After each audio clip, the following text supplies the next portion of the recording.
6th of December, Rabbi Levitt, Gemorrah.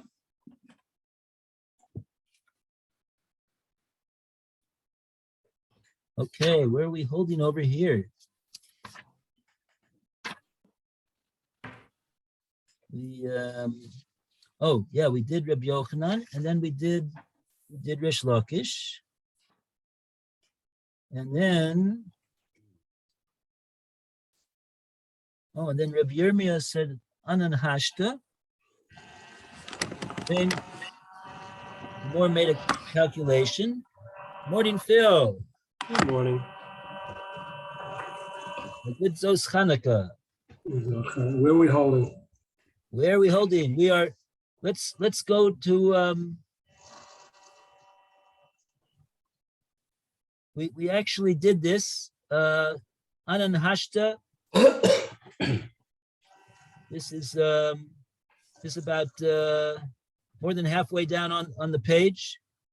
Pei Ches Amid Beis.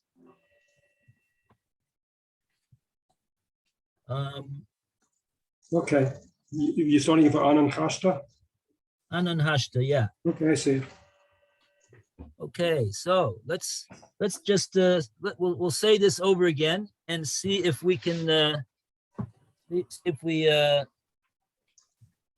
got it or we get it, and then we'll go on from there. Ezrat Hashem. No, I haven't got it. You don't have it. Okay, well you got to get it. So Anan Hashta. Who could tell Roy where Anan Hashta is? It's 88B2, second right column, near the top. I do have it. Yeah, thank you. Okay, good. Anan Hashta. Okay, so let's see. So we don't have too much Rashi over here on this section, so maybe Phil, you want to read Hashta? Let me get in the Gemorrah as opposed to the Law Scroll. I like it better there. The Gemorrah.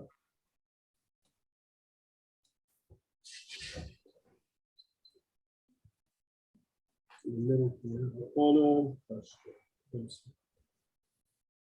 Okay, the Anan Hashta.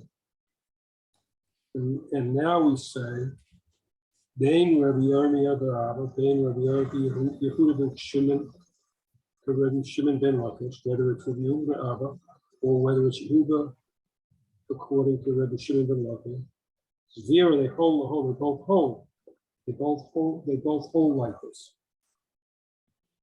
They both hold, come out, the zero, they both hold like Rabbi Shimon ben Lakish. Either of them hold like Rabbi Shimon ben Lakish. The two of them, Rabbi Yehuda Abba and Rabbi Yehuda. The Kamar, because it says, Rabbi Yehuda, Rabbi Yirmiyah ben Abba says, he saw Kedaita, if you think Kinyan Peres is Kapinyan Aguf, dummy, that the property, the holding the rights of the fruits of the property is the same as the property itself. Ki meis av, umeis haben, and when the father dies and the son had died during the lifetime of the father, why is it Islay will koach? Why is there then this purchaser? Why is he able to buy it, so to speak? Why can't he be a purchaser?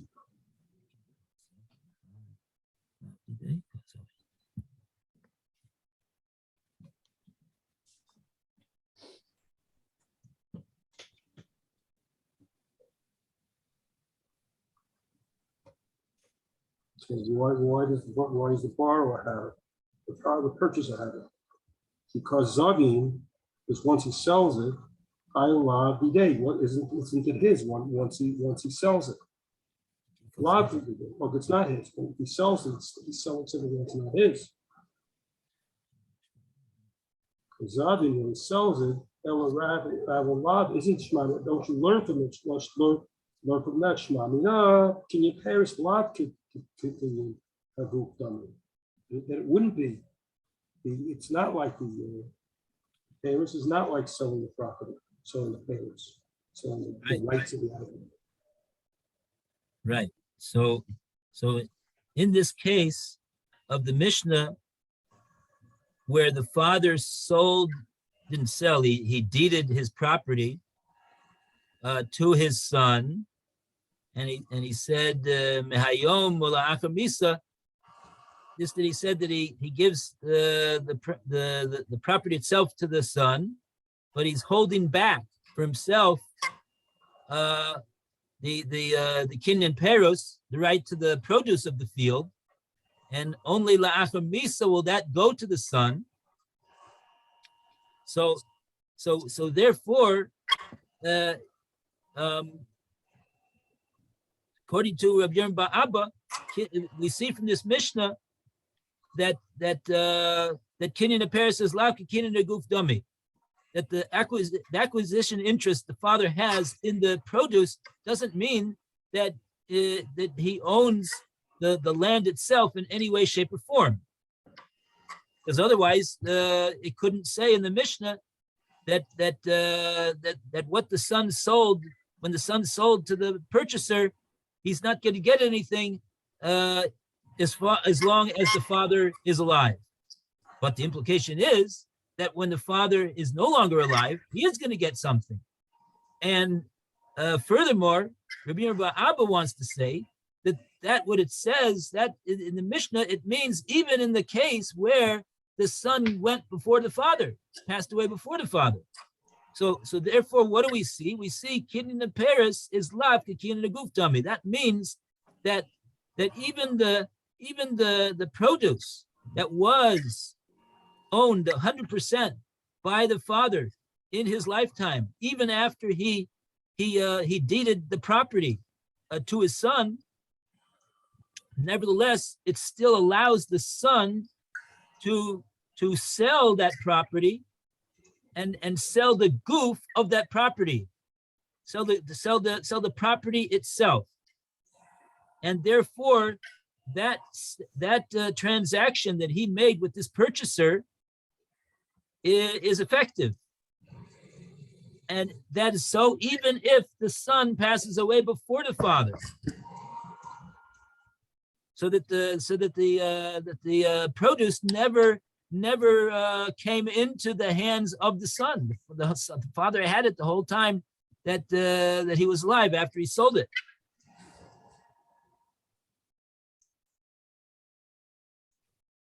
And therefore now we want to go to the case of the case of the mother and wife who deeded her niksei malug to her son during the marriage to her husband. And Rabbi Yerim Bar Abba said that even though the mother predeceased her husband over there, nevertheless at that point the Rabbi Yerim Bar Abba awarded the niksei malug now to the son, and the son was able to take it out from the father. So let's see, there's a Rashi over here. Elalav shma mina lav kekinyan guf dami. No, isn't it that the kinyan is not like the property? Hani nichnasei, these properties, these are nichnasei malug, these are properties that are kanyun, that are sold the chaye in his lifetimes, the Baal, to the master, with Herod, love, the kinyan agof. So the selling the pair, saying the rights of property is not like selling the body of the property.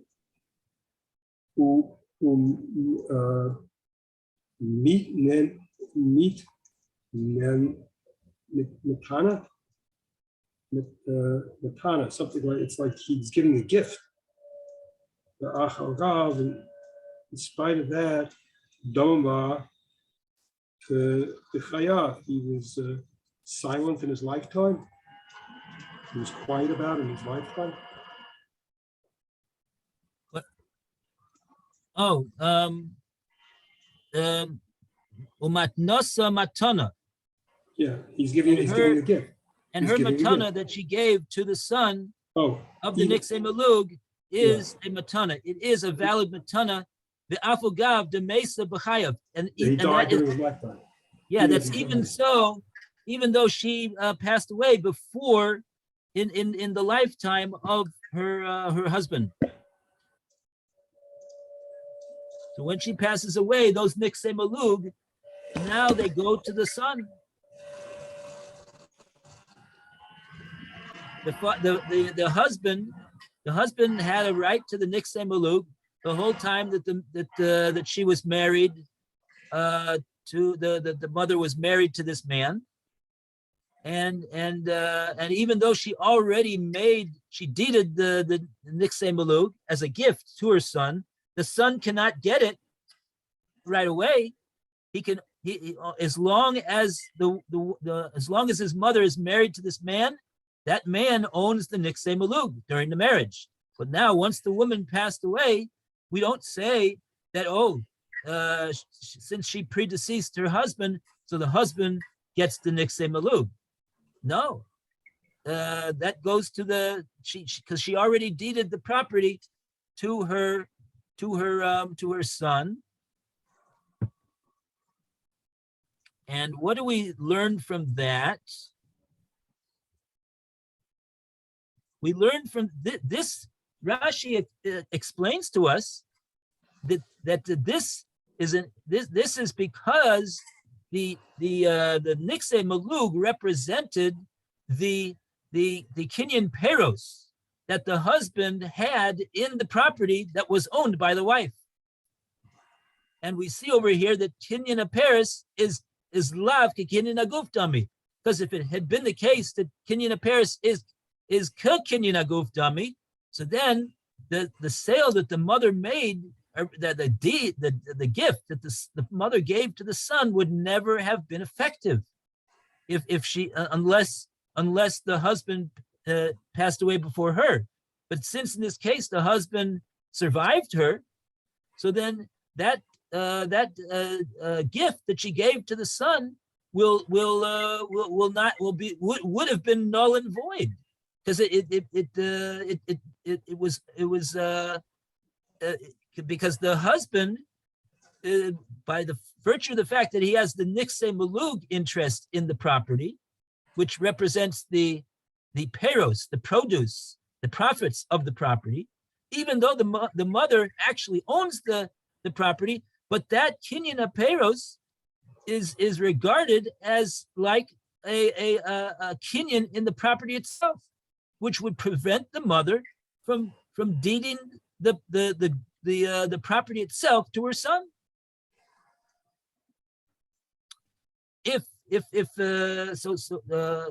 Right?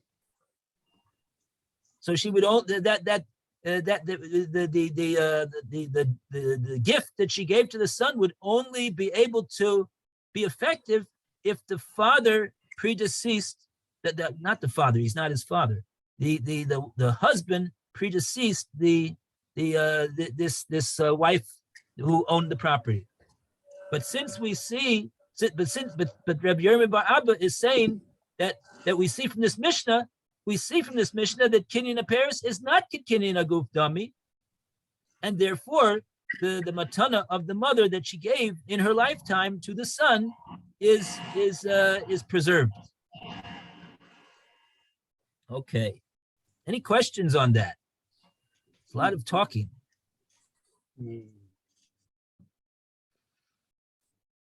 I don't want to digress, but I just wanted to let you know that I'm thinking about what if there were brothers. What if they were brothers? Yeah, if the son had brothers, had 2 or 3 brothers, another brother or 2, and he had sold the field, Who sold the field? Son, eldest son.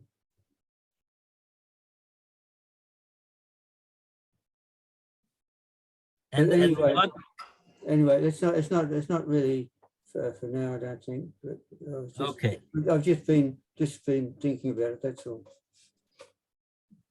okay, that's good. Very good. I ask about it later on, perhaps. Okay, so but the main point that comes out from what we're saying over here is that we're seeing, at least according to Rabbi Bava, that the Mishnah that was brought from about this case with we see this concept of kinyan Paris, whether it's kinyan aguf dummy. This is really the whole dispute over here between these Amoraim, is whether we say kinyan Paris is kinyan aguf. Do we say that the fact that one person owns the right to receive the profits and the perus of the property, do we say that is tantamount and is regarded in the halacha as though he has a kinyan in the property itself?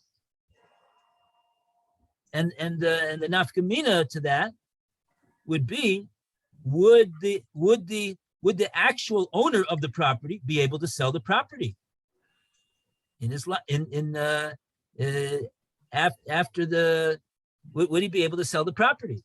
So that's the issue over here that we see in the Mishnah.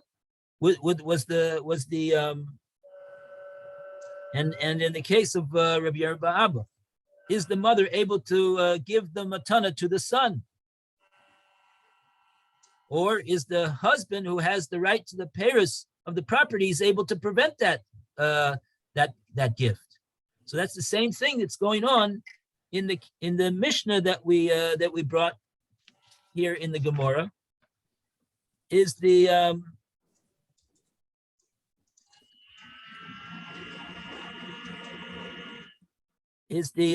fact that the father reserved to the right. The step one was the father gave the property to his son, and he held back to himself the right to receive the produce of the land during his lifetime. And then the son, that was step one. And step two was that the son turned around and he sold the property to a purchaser. So now what we want to know is that purchaser that purchased it from the son, is he going to be able to get the property? So that's going to depend, and especially in the case where the son predeceases the father. There is the case where this matter is very relevant. If we say that the father's interest in the produce is regarded as an interest in the land itself, the son will not be able to sell even the land itself, which the father himself deeded to the son. Because that interest that the father deeded to him will only come into effect once the father passes away, because of the fact that he held back to himself the interest in the produce. He owns the produce. That's if we say that kinyan Paris is lav ke kinyan aguf. I'm sorry. I'm sorry. Strike that. That's if we say kinyan Paris is ke kinyan aguf. But if we say, but Rabbi Bava wants to say that no, this Mishnah holds that kinyan Paris is lav ke kinyan aguf. So when the father owns the produce to the land, that doesn't mean that he has any ownership interest whatsoever in the land itself, and therefore the son could sell the land as he sees fit. And the sale that he gives to the purchaser is a valid sale of the land itself. And that and he'll also get the payros of the land when the father passes away. And that's even in the event that the son predeceases the father. so that so it never came into the hands of the son. Okay. Now, I'd like to go further, and we want to call upon Roy to continue the reading. Hadruha, Kamei de Rabbi Yehuda. Rua, the Kamei Reb Yehuda. They returned this argument to Rav Yehuda. Omer lahu, he dismissed it and said to them, Heichi Omar Shemuel. So said Shmuel, Zo ina dama lemishnosenu. This, which is the case of the wife giving away her property, is not analogous to our Mishnah. Oh. The Gemorrah seeks an explanation. My Shama, what is the reason? My timer. Sorry, my timer, what is the reason? Why isn't it an analogous situation? The Gemara answers, Omer Rav Yosef. Rav Yosef said, Bishlama I Tani Ipako. The comparison will be understandable had the Mishnah taught the reverse. Achosev Nevasov La'avid Bin La'avid Bin La'avid. If one writes over these possessions to his father, for him to acquire over the son's debt, etc.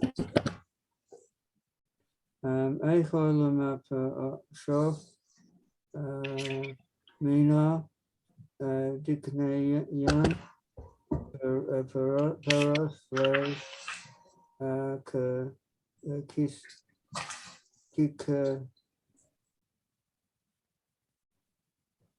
Kikanon Nayan Haguf Damo Dame. Then there would be grounds for him to be grounds to interfere from the Mishnah that ownership of the rights of the produce of a property is not tantamount to ownership of the property's essence. Hailu Hashata to Goteni Havelse Kose Nikese Lavna. But now that the Mishnah has taught, if one writes over his possessions to his son, etc., Mashum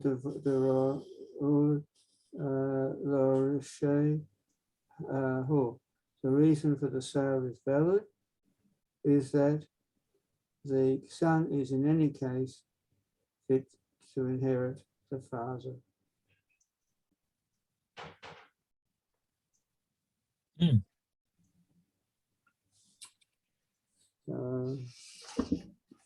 Okay, let's we have a long Rashi over here. Let's just recap what it is that Rev Yehuda is saying. Now, Rev Yehuda is the one who argued with Rev Yirmiyah bar Abba, and he said in the case of the mother deeding the Niksei Maluk to her son, that that he said that the husband should get it. He said that the husband should get that in that case, and this Mishnah over here, that Rabbi Yirmiyah bar Abba adduced support to his position, he says is not controlling. And the reason why has something to do with the fact that the son, in the case of the Mishnah, the son is deeding the property, the father is deeding the property to his son.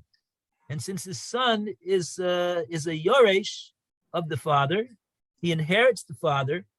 That accounts for why it is that the Mishnah says that even when the son sells the property to a purchaser, so that purchaser is going to get the property after the father passes away, even if the son passed away before him. And now we have a long Rashi, and we'd like to ask Lou to continue with the Rashi. All right, clue me in. Which Rashi? Okay. Dibra Maskil Hakosev Nechasov La'avi. Okay. He wrote it to his father. La'achar Moso Umakor Ha'av. So after what's Moso? After his death, after the son's death. After he died, he sold it to the father.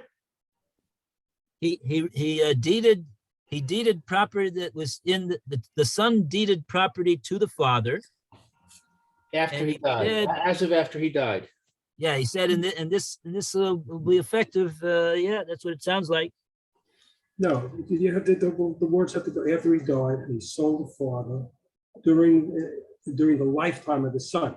It wasn't the son was still alive when he sold it. Then it says, Who died? Who's dying? Wait a second. Achamoto, after his death.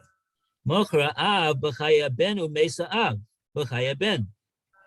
The father then turned around after getting this document from his son. He turned around and sold it in the lifetime of the son to a purchaser, and then Umes. Father dies. Then the father passed away in the lifetime of the son. B'chaye haben, in the lifetime of the son.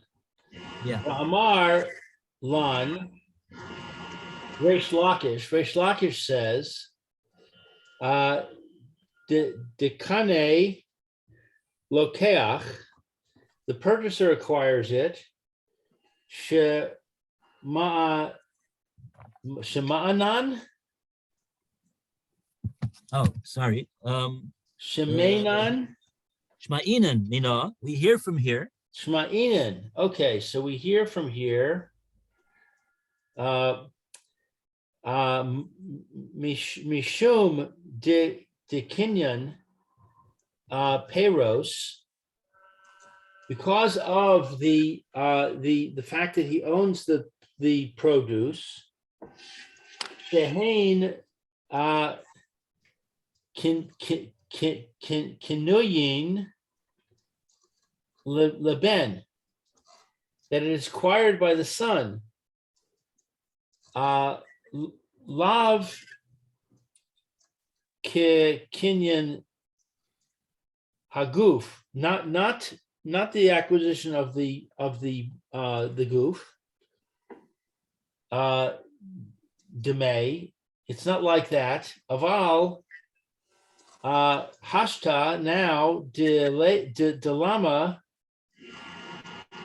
Hayinu Tama de Kana Lokeach. But now, why is it? What is the reason that the purchaser acquires it? Aval Gav, even though the lo asi liyadei de ben, that it didn't come into the hand of the son. The son never owned it. So why does the purchaser acquire it from the son when the son never actually owned it? Mishum Deroy Lior show, because it's proper for the inheritor who because the son inherited it. So even though the son didn't actually acquire it during his lifetime, nevertheless, he acquired it through inheritance. Va'afagav de ba'alma ke kinyan haguf, and even though that it really is an acquisition of the goof, dame, it's like an acquisition of the goof. Hacha gufa vadai ikne av leben. Here, the goof certainly is acquired, is transferred from the father to the son. The chayiv, bechayiv, bechiyuv in his obligation. Oh, sorry. Which word over here? Abahashta duma hainu time of the kana lokeach afagav de lo asi lidei ben, lidei de ben. Mishum de roy lior shahuv afagav de ba'alma hakinin aguf domi hacha gufa vadai akne av leben b'chayav. Here itself, certainly, the father is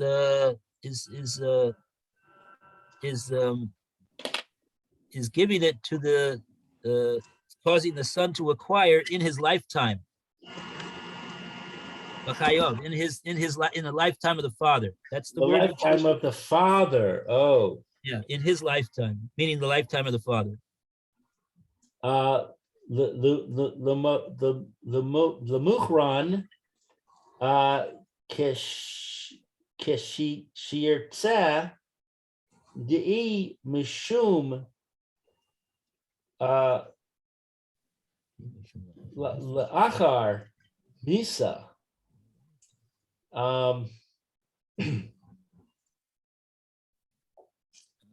That he sold it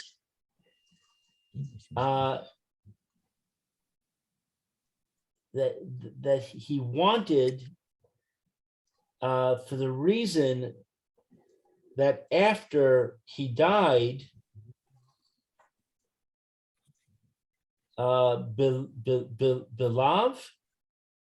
Belav Hahi Hava Yeriach, that he doesn't inherit it. Aval, but Rav Shmuel Bar Abba Lo Haya Roy. According to Rav Shmuel Bar Abba, it's not proper to inherit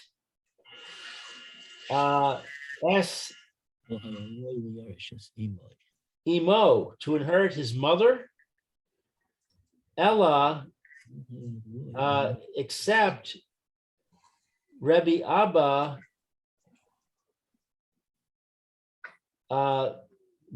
Bala Haya Roy Liorsha. Oh, see the difference? No. Okay. We're making okay, well, let's just translate the words.